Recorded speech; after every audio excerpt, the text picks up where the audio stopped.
নমস্কার, আপনারা দেখছেন ওঙ্কার বাংলা। আপনাদের সঙ্গে রয়েছি আমি সৌমি। নজর রাখবো শহরের গুরুত্বপূর্ণ খবরের দিকে। যে খবরের দিকে প্রথমেই নজর রাখবো, অবশেষে ছাত্র আন্দোলনের জেরে খানিকটা পিছু হটতে বাধ্য হলো কেন্দ্র। প্রধানমন্ত্রী নরেন্দ্র মোদী সোশ্যাল মিডিয়ায় একটি পোস্টের মাধ্যমে জানালেন, প্রশ্নপত্র ফাঁসের সঙ্গে জড়িতদের ফাস্ট ট্র্যাক কোর্টে বিচার হবে। যদিও প্রধানমন্ত্রীর প্রতিশ্রুতিতে বরফ গলল না। সিজেপি এবং বিরোধীরা তাদের পুরনো অবস্থানেই অনড়। আগে ধর্মেন্দ্র প্রধানের পদত্যাগ চাই, তারপর আলোচনা বা অন্য কিছু। এই পরিস্থিতিতে জাতীয় রাজনীতিতে বাড়ছে তাপমাত্রা। পড়ুয়াদের পাশাপাশি রাস্তায় নেমেছে বিরোধী রাজনৈতিক দলগুলি। প্রশ্নপত্র ফাঁস ইস্যুতে জল কোন দিকে গড়াচ্ছে, আমরা তা নিয়ে আসবো আলোচনায়। তার আগে দিল্লির রাজনৈতিক তর্ক বিতর্ক এবার কান রাখা যাক।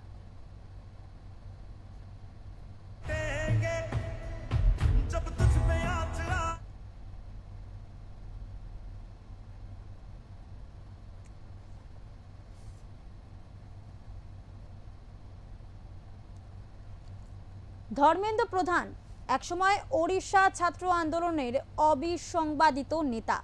তিনি এখন ছাত্র আন্দোলনের চক্ষুশূল। 1997 সালে ওড়িশায় প্রশ্নপত্র ফাঁসের প্রতিবাদে ছাত্র নেতা ধর্মেন্দ্র প্রধানের আন্দোলন তাই নতুন করে উঠে এলো ইতিহাসের পৃষ্ঠা থেকে। তিনি এখন কেন্দ্রের শিক্ষামন্ত্রী, অথচ তারই পদত্যাগের দাবিতে দেশ জুড়ে উত্তাল ছাত্র সমাজ। ভালো কাজে প্রশংসা বা পুরস্কার পেলে কাজ করার উৎসাহ বাড়ে। এবার সেই কথাকে 1997 প্রশ্নপত্র ফাঁসকে কেন্দ্র করে উত্তাল ভুবনেশ্বরের রাজপথ। তার লেলিহায় রাজ্য জুড়ে উত্তপ্ত পরিস্থিতি। ওড়িশা সবিচলের সামনে জড়ো হয়েছিলেন প্রায় 1,500 ছাত্র। অভিযোগ, পরীক্ষার প্রশ্নপত্র ফাঁস। সেই ভিড়ের মধ্যেই ছিলেন তরুণ ছাত্র নেতা ধর্মেন্দ্র প্রধান। প্রায় 3 দশক পরে দেশের শিক্ষামন্ত্রী হিসেবে একই ধরনের প্রশ্ন ফাঁস বিতর্কে তিনি এখন খলনায়ক। তারই পদত্যাগের দাবিতে এখন রাজপথে লক্ষ পড়ুয়া। 29 বছর পর ইতিহাসের আশ্চর্য প্রত্যাবর্তন। ওড়িশায় তখন কংগ্রেসের সরকার। মুখ্যমন্ত্রী জানকী বল্লভ পট্টনায়কের বিরুদ্ধে ওই আন্দোলনের নেতৃত্ব দিয়েছিল অখিল ভারতীয় বিদ্যার্থী পরিষদ বা এবিভিপি। ধর্মেন্দ্র প্রধান তখন এবিভিপির জাতীয় সম্পাদক। ছাত্র রাজনীতিতে দ্রুত উঠে আসা এক সংগঠক হিসেবে পরিচিতি পাচ্ছিলেন তিনি। উৎকল বিশ্ববিদ্যালয়ে নৃত্যতত্ত্ব নিয়ে পড়াশোনা করার সময়ে 1994 থেকে 1997 সালের মধ্যে দুবার এবিভিপির জাতীয় সম্পাদক পদে ছিলেন তিনি। সেই সময় ওড়িশায় প্রশ্নপত্র ফাঁসের অভিযোগ ঘিরে যে বিক্ষোভ হয়েছিল তা তার রাজনৈতিক জীবনের গুরুত্বপূর্ণ মোড় হয়ে ওঠে। সেবার ভুবনেশ্বরে আন্দোলনকারী ছাত্রদের ওপর পুলিশ ব্যাপক লাঠি চার্জ করে। সেই ঘটনায় ধর্মেন্দ্র প্রধান গুরুতরভাবে আহত হয়েছিলেন। তাতে তার কয়েকটি হাড়েও চিড় ধরেছিল বলেই সেই সময়কার প্রতিবেদনে উল্লেখ রয়েছে। বস্তুত সেই সময় বিশ্ববিদ্যালয় ছিল রাজনীতির আঁতুড়ঘর এবং তার প্রকাশও ছিল খুবই আক্রমণাত্মক। এমন একটা সময় পেরিয়ে এসে দীর্ঘ লড়াইয়ের পর ধর্মেন্দ্র প্রধান এখন কেন্দ্রীয় মন্ত্রী। যে তরুণ একদিন প্রশ্ন ফাঁসের বিরুদ্ধে রাস্তায় নেমেছিলেন, আজ সেই একই ইস্যুতে নিজের রাজনৈতিক জীবনের সবচেয়ে কঠিন পরীক্ষার মুখোমুখি। ব্যুরো রিপোর্ট, ওঙ্কার বাংলা। দিল্লিতে ছাত্র রাজনীতি নিয়ে রাজনৈতিক তর্ক বিতর্ক ঠিক কোন জায়গায় রয়েছে, চলুন দেখবো তারই কিছু ঝলক। क्या कि 10 साल में 152 का ये हो गए। फास्ट ट्रैक कोर्ट किसके लिए? जो जिम्मेवार है वो तो सबको पता ही है। फास्ट ट्रैक कोर्ट किसके लिए होते हैं? जब ट्रायल की ज़रूरत होती है, जब कौन दोषी है पता नहीं चलता है। यहाँ पे जो दोषी है, जो जिम्मेवार है, वो धर्मेंद्र प्रधान एजुकेशन मिनिस्टर है। तो ट्रायल का क्या ज़रूरत है? उससे इंसफा दिलवाओ। ये तो मजाक है। हम क्या सब बेवकूफ़ है? ये ट्रायल चला के आप क्या ये करोगी? रपट के खाओगे आप? तो जो दोषी है सबको दिख रहा है, उनसे आप या तो सैक कीजिए, उनका इस्तीफा मांगिए। सिंपल सी बात है। रोज नया नया नाटक, रोज नया नया ढोंग। देखिए, आज माननीय प्रधानमंत्री जी ने जिस प्रकार से नौजवानों के भविष्य के लिए निर्देश दिए हैं, फास्ट ट्रैक कोर्ट बनाया जाए, ट्रायल जल्दी कराया जाए, सजा दिलाया जाए और बाकी बातें कही हैं, क्योंकि उनकी सरकार नौजवानों और युवकों के भविष्य के लिए समर्पित है। इस्तीफा स्वीकार हो जाए, इस्तीफा दे दें, उसके बाद हम लोग चर्चा शुरू करेंगे। देखिए, आपने कभी देखा है इस हमारे लोकतंत्र की पूरी हिस्ट्री में, इतिहास में, कि सरकार के एमपी बाहर खड़े होकर प्रदर्शन कर रहे हैं? और कितने कितने सत्रों से ये चल रहा है, चला ही नहीं पा रहे हैं। बाहर जो हो रहा है देखिए, कमजोर है, एकदम कायर है। सोनम सर की हंगर स्ट्राइक का 26 डे हमारा प्रोटेस्ट जैसे चला रहा था वैसे ही चलता रहेगा। हमारा प्रोटेस्ट तब तक वापस नहीं लिया जाएगा जब तक धर्मेंद्र प्रधान का इस्तीफा नहीं होता। और हम चाहते हैं कि सोनम सर अपना अनशन तोड़े, क्योंकि हम नहीं चाहते सोनम सर अपनी जान और धोखे में डाले। उनकी जिंदगी इस देश के लिए बहुत कीमती है।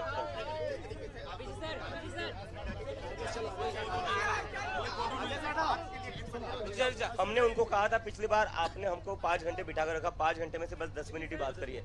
ऐसा कौन करता है? पूरा टाइम वेस्ट करता है। एक तरफ बात करने के लिए बुलाया था, दूसरी तरफ बच्चों के ऊपर लाठी चार्ज करा था। तो अभी इसके बाद जो भी बात होगी वो जंतर मंतर पर।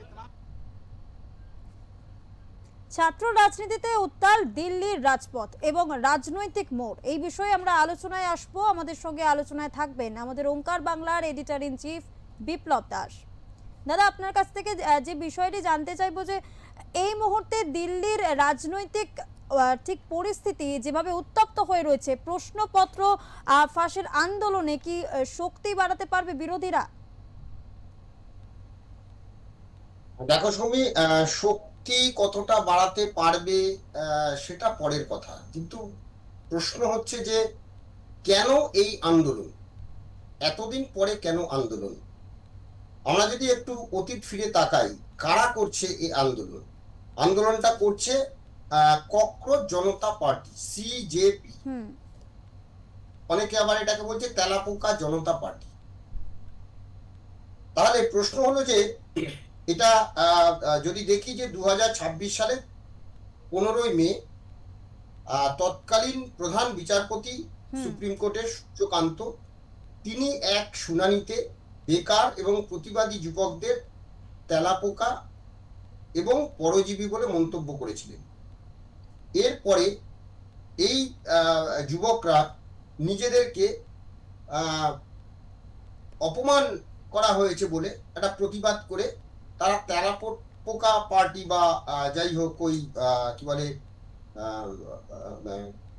ককরোচ জনতা পার্টি এই নামটা দেয়। এবং তার মাথা হচ্ছে প্রাক্তন আপ নেতা বা স্বেচ্ছাসেবক আম আদমি পার্টি রাজনৈতিক কৌশলবিদ অভিজিৎ দীপকে 2026-এর 16ই মে এই প্রতীকীয় ব্যঙ্গাত্মক অর্থে সিজিপি তিনি প্রতিষ্ঠা করেছেন। এখন মে মাসে প্রতিষ্ঠা হলো, জুন এবং জুলাই মাস, তাতে দেখা যাচ্ছে যে 2-2.5 মাসের মধ্যে হঠাৎ করে এই দলটা হঠাৎ করে একটা বৃহত্তর আকার নিয়ে নিল দেশের একটা যুব সম্প্রদায়ের নাম। এবার যদি দেখি যে এই আন্দোলনটা কিসের জন্য আন্দোলন, না নিটের প্রশ্নপত্র ফাঁস হয়েছে। নিটের প্রশ্নপত্র কি আজ থেকে ফাঁস হচ্ছে? নিটের প্রশ্নপত্র তো এর আগে বহুবার ফাঁস হয়েছে। কি ব্যবস্থা নেওয়া হয়েছে? যদি ইউপিএ জমানা দেখা যায়, কংগ্রেস জমানা দেখা যায়, কি হয়েছে? তো প্রশ্নটা এটা নয়, প্রশ্নটা হচ্ছে এর পেছনে অনেক বড় একটা ষড়যন্ত্র রয়েছে, দেশ বিরোধী ষড়যন্ত্র। এবং সেই ষড়যন্ত্রের কিছু কিছু মানে প্রকাশ ইতিমধ্যে হয়ে গেছে। সেই ষড়যন্ত্র যে করা হয়েছে, কারা করছে, কিভাবে হচ্ছে, তার কিন্তু ধীরে ধীরে সেগুলো প্রকাশ্যে আসতে শুরু করেছে। তাই অতীতে এই মানে ভারতবর্ষকে যাতে নেপাল, বাংলাদেশ, শ্রীলঙ্কা, এই যে আমাদের প্রতিবেশী দেশগুলোতে যেভাবে একটা অচলাবস্থা তৈরি করা হয়েছিল, সেই অচলাবস্থা তৈরি করার একটা প্রক্রিয়া বিগত দিনগুলোতে হয়েছিল। কেন্দ্রীয় সরকার সেটাকে ঠিকঠাকভাবে সামাল দিয়েছে। এইবারেও আশা করছি যে আর হয়তো কয়েকটা দিনের মধ্যেই এই বিষয়টাকে কিন্তু তারা ঠিকঠাক মতো সামাল দিয়ে দেবে। এই আন্দোলনকে বাড়তে দেওয়া যাবে না। মানুষ বুঝতে পারছে এদের সাথে কারা আছে। যদি দেখি প্রথমে এই কি বলে সিজেপি, এদের যখন এরা আন্দোলনটা করলো, গত 20 তারিখের আগে পর্যন্ত কংগ্রেস এদের সঙ্গে ছিল না।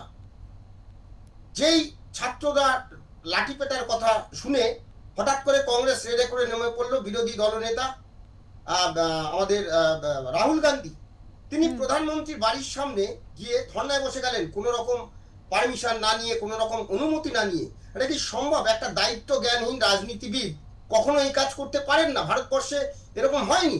হঠাৎ করে তিনি গেছিলেন যে খার্গের জন্মদিন পালন করতে, সেখান থেকে হঠাৎ কয়েকজনকে ডেকে নিয়ে প্রধানমন্ত্রী বাড়ির সামনে বসে গেলেন ধর্নায়, কিনা তাকে পদত্যাগ করতে হবে। এটা কি মামার বাড়ির আবদার? এটা মামার বাড়ির আবদার। একটা দায়িত্ব জ্ঞানহীন। এই জন্য আজকে কংগ্রেসের এই অবস্থা, কোনো দিশা নেই, কোনো আন্দোলনের দিশা নেই। আমরা দেখেছিলাম এসআইআর এর সময় বিহারে কি করেছিল, বিহারে হেরে ভূত হয়ে গেছে কংগ্রেস। তো এই রাজ্যের ক্ষেত্রেও দেখেছিলাম হেঁটেছিল, তারপরে কি অবস্থা। তো এই যে কোনো দিশা নেই, আন্দোলনের কোনো দিশা নেই। হঠাৎ করে যেই দেখলো যে ঘোলা জলে মাছ ধরতে নেমে গেল কংগ্রেস, তো তার সঙ্গে সঙ্গে ইন্ডি জোট তাতে সামিল হয়ে গেল। আজকে মহুয়া মৈত্রর কথা শুনছিলাম, তিনি বলছিলেন যে ফাস্ট ট্র্যাক কোর্ট কাদের জন্য তৈরি হয়, ফাস্ট ট্র্যাক কোর্ট তাদের জন্য তৈরি হয়। তিনি অনেক বড় বড় কথা বললেন। আচ্ছা আপনি বলুন তো, আপনি তো সংসদে প্রশ্ন করেছেন, টাকার বিনিময়ে প্রশ্ন করার অধিকার দিয়েছেন কোনো শিল্পপতিকে, আপনি নিজে পদত্যাগ করেছেন? আপনি পদত্যাগ করেননি। তাহলে আপনি কি করে আজকে এই কথাটাগুলো বলছেন যে আপনি ঠিক করে নিলেন যে ধর্মেন্দ্র প্রধান তিনি দোষী সাব্যস্ত হয়েছেন? ওনাকে কে দোষী সাব্যস্ত করেছে? ধর্মেন্দ্র প্রধানকে। ধর্মেন্দ্র প্রধান টাকা নিয়ে কি নিটের প্রশ্নপত্র বিলি করেছে? কোনো দুর্নীতি হতেই পারে নিশ্চয়ই, এবং তার জন্য সঠিক তদন্ত এবং ভবিষ্যতে যাতে আর না হয় সেটা করা উচিত। এ রাজ্যের ক্ষেত্রে মমতা বন্দ্যোপাধ্যায় যেটা করেছিলেন বিগত সরকার, মানুষ মমতা বন্দ্যোপাধ্যায় ব্যবস্থা নেননি বলে মানুষ তাকে আজকে সরিয়ে দিয়েছে। মমতা বন্দ্যোপাধ্যায় ক্ষমতায় নেই।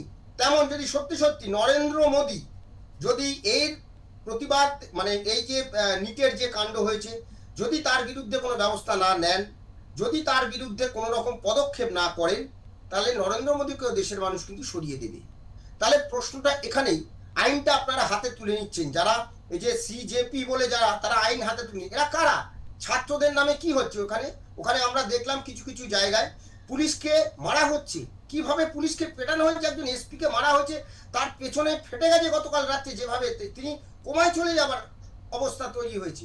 এটা কি ছাত্র আন্দোলন? বোতল মারা হচ্ছে, তরোয়াল নিয়ে মারা হচ্ছে, পুলিশের জিপ যেভাবে ভাঙা হচ্ছে, এরা কারা? এখন নাম দেওয়া হচ্ছে যে বিজেপি নাকি তাদের লোক ঢুকিয়ে দিচ্ছে সেখানে, তারা করছে।